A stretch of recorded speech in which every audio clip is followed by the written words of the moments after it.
साताऱ्यातील तुकाराम सावंत यांच्या शेता नदीच्या डोंगराला आग लागली।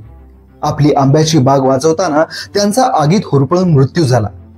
विदर्भातील शेतकरी डाकराम देशमुख आपल्या शेतात पाणी देत असताना वाघाच्या हल्ल्यात त्यांना आपला जीव गमवावा लागला।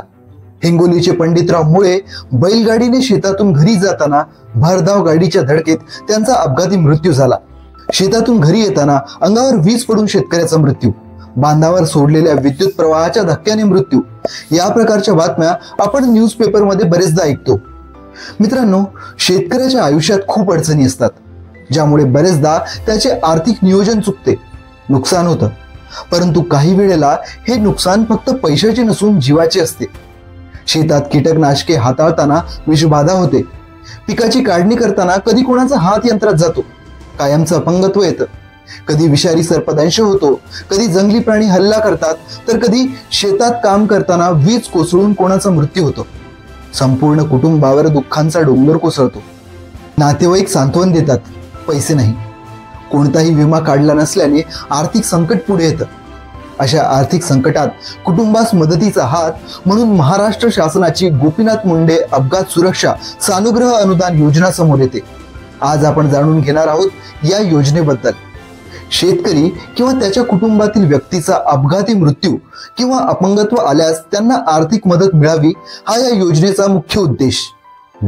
अपघाती मृत्यू झाल्यास 2 लाख, अपघातात 2 डोळे किंवा 2 अवयव निकामी झाल्यास 2 लाख, अपघातात 1 डोळा आणि 1 अवयव निकामी झाल्यास 2 लाख, अपघातात 1 डोळा किंवा 1 अवयव निकामी झाल्यास 1 लाख रुपयांची मदत मिळते। योजनेची व्याप्ती: ज्याच्या नावे सातबार आहे तो व्यक्ती म्हणजे शेतकरी व त्याच्या कुटुंबातील कोणताही एक सदस्य, जसे पती, पत्नी, आई वडील, मुलगा किंवा अविवाहित मुलगी यांच्यापैकी कोणताही एक व्यक्ती म्हणजेच शेतकरी आणि कोणताही एक सदस्य या योजनेसाठी पात्र असेल। वारसदार: नुकसान भरपाई ही अपघातग्रस्ताची पत्नी, अपघातग्रस्त स्त्रीचा पती, मुलगा किंवा मुलगी, आई, वडील, सून किंवा अन्य कायदेशीर वारसदार यांच्यापैकी एकास मिळते। आवश्यक कागदपत्रे ही पुढील प्रमाणे आहे। व्हिडिओला पॉज करून आपण ती बघू शकता। लाभार्थी निवडीचे निकष: अपघातग्रस्ताच्या वारसदाराकडून अर्ज प्राप्त होताच तहसीलदार यांच्या अध्यक्षतेखाली गठीत तालुकास्तरीय समितीमध्ये सदर दाव्याची छाननी केली जाते। त्यानंतर त्याला मंजुरी दिली जाते।